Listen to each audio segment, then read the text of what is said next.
레고에서 쥐도 새도 모르게 사라진 테마가 있는 반면 수십 년이 지난 지금까지도 명맥을 이어오는 테마들도 있습니다. 그럼 레고 역사상 가장 오래 살아남은 테마는 무엇일까요? 오늘은 레고에서 가장 오래 살아남은 테마 탑 10을 알아보겠습니다. 실제 출시 기간 기준으로 중간 단종 기간은 제외했습니다. 10위 마인크래프트. 2013년에 처음 등장해 현재까지 약 13년 동안 이어지고 있습니다. 레고가 마크를 선택한 건 좋은 선택이었습니다. 블록을 쌓아 무언가를 만드는 점이 굉장히 비슷하거든요. 그래서 그런 게임을 실제 레고로 옮겨 놓으면서 큰 인기를 얻었습니다. 특히 마크는 계속 지속적인 업데이트로 새로운 몬스터나 구조물이 추가되고 있죠. 그만큼 새로운 제품을 만들기가 좀 더 수월하다는 장점이 있습니다. 그렇게 10년이 넘은 지금까지도 이어져 오는 대표적인 레고의 게임 테마로 살아남았네요. 9위 프렌즈. 2012년 처음 등장해 약 14년 동안 이어지고 있습니다. 근데 프렌즈가 처음 나왔을 땐 단순한 새 테마가 아니었습니다. 바로 레고가 여자아이들을 겨냥해 만든 새로운 세계관 자체였죠. 기존 미니피겨와 다른 프렌즈 전용 캐릭터 디자인, 미니도를 사용하면서 기존 미피보다 사람에 가까운 형태를 만들었습니다. 여기에 프렌즈 애니메이션도 내놓으면서 레고를 조립하는 것뿐만 아니라 인형놀이와 비슷한 경험까지 제공했어요. 그리고 2023년엔 기존 주인공 5인방에서 새로운 8명의 캐릭터로 세대 교체도 진행하며 시대에 맞게 세계관을 변화시켰습니다. 특히 로고도 바뀌었어요. 결국 프렌즈는 레고에 살짝 변화를 가해 새로운 놀이 방식을 만들 수 있음을 보여준 성공 사례인 것 같습니다. 8위 닌자고입니다.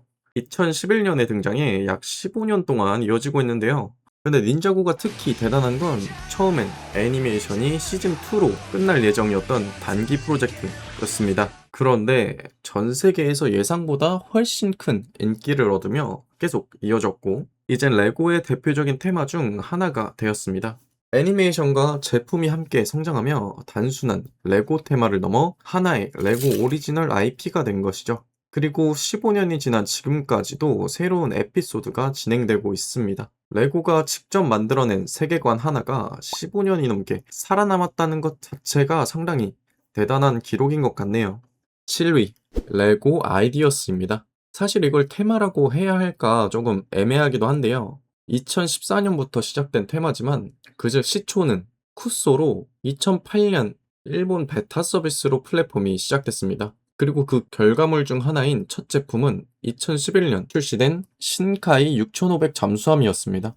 아이디어스 테마의 가장 큰 특징은 레고가 기획한 제품이 아닌 팬들이 먼저 낸 아이디어로 제품을 만든다는 것이죠. 팬들의 아이디어가 만표의 지지를 받으면 레고의 공식 심사를 거칩니다.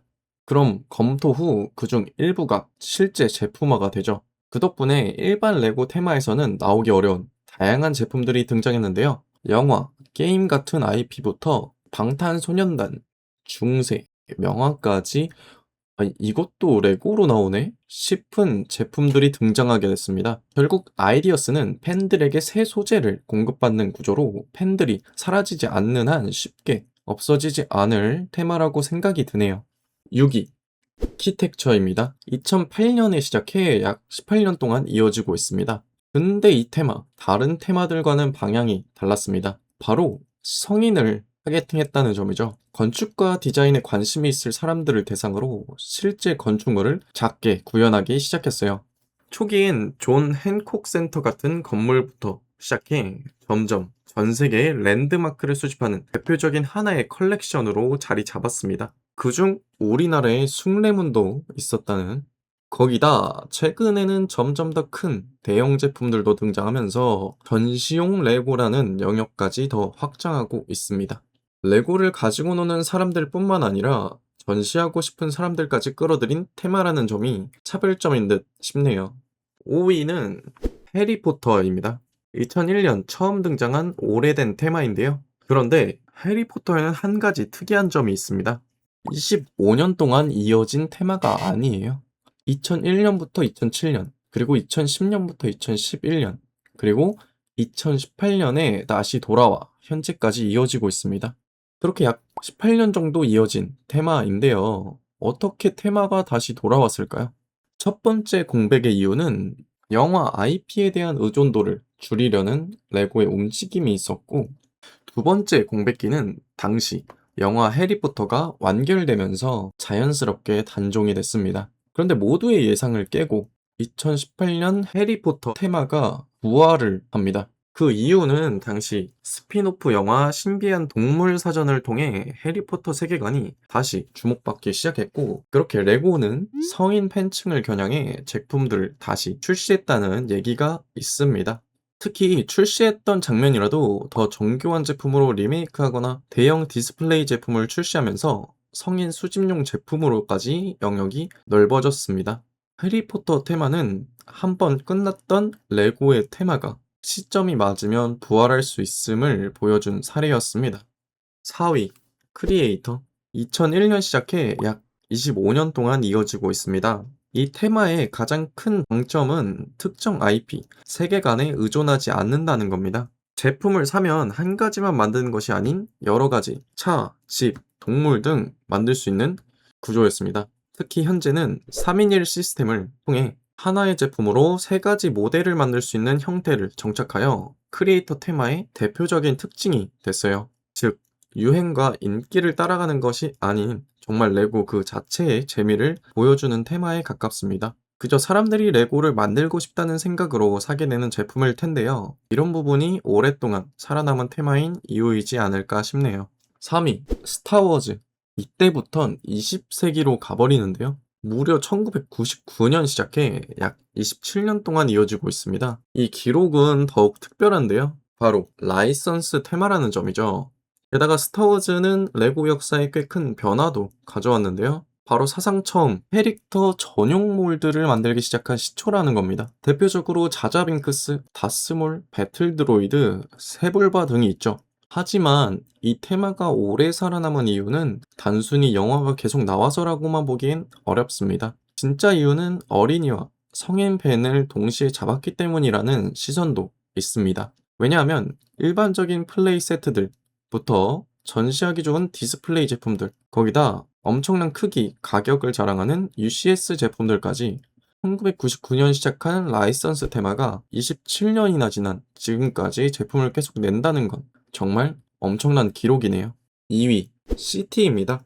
레고의 근본이라고 할 수 있죠. 근데 이 테마 2005년에 시작했다고 생각하면 안 됩니다. 그 뿌리는 무려 1978년까지 올라갑니다. 당시는 타운이라는 이름이었고 이후 2003년에서 2004년 잠시 월드시티라는 이름이 있었지만 그 후 바로 익숙한 시티라는 이름으로 변경이 되었습니다. 그렇게 따지자면 약 48년에 가까운 역사를 가지고 있는데요. 그렇다면 어떻게 이렇게 오래 살아남았을까요?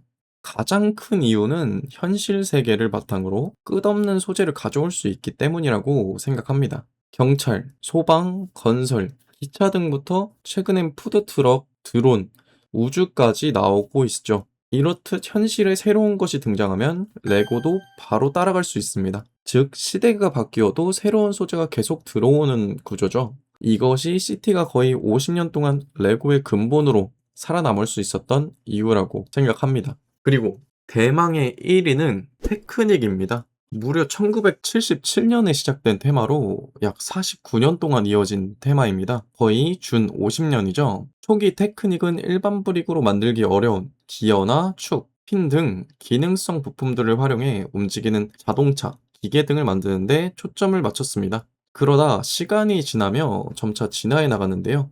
일반 미피와 다른 테크닉 전용 피규어가 등장하기도 했고, 뭔가 메카닉 느낌의 제품도 나왔습니다. 그렇게 2000년 전후부터 기존 레고 스터드를 거의 보이지 않게 만든 스터드리스 디자인도 자리를 잡으며 더 깔끔한 실제 차량에 가까운 외형을 묘사할 수 있게 되었어요. 거기다 2007년엔 파워 펑션이 등장하면서 리모컨과 수신기를 통해 무선 조종이 가능한 시스템도 발전합니다. 그렇게 현재의 테크닉은 성인들을 위한 프리미엄 브랜드로 자리 잡게 돼요.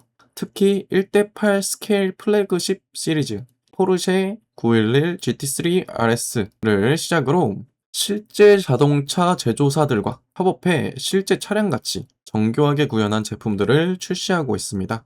그리고 현재는 스마트폰 앱과 블루투스로 조종하거나 다양한 기능 제어까지 가능해졌다고 해요.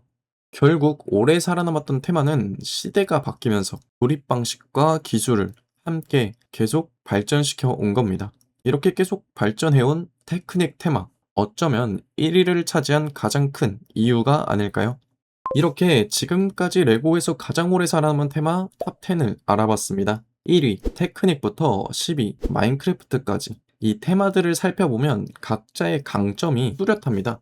시티처럼 현실에 빗댄 새로운 소재가 끝이 없거나 스타워즈처럼 강력한 팬덤이 있거나 닌자고처럼 신선한 세계관을 만들어내기도 했습니다. 결국 오래 살아남은 레고에는 계속해서 새로운 것을 보여주고 시대에 맞춰 변화하는 힘이 있었던 것 같습니다. 저번엔 레고에서 빠르게 사라진 테마들을 알아봤었는데요. 이번엔 그 반대로 수십 년 동안 살아남은 테마들을 알아봤습니다. 그렇다면 다음엔 레고 아이디어스에서 탈락해 아쉽게 제품화되지 못한 아이디어들을 한번 살펴보겠습니다. 오늘 영상도 끝까지 봐주셔서 감사합니다.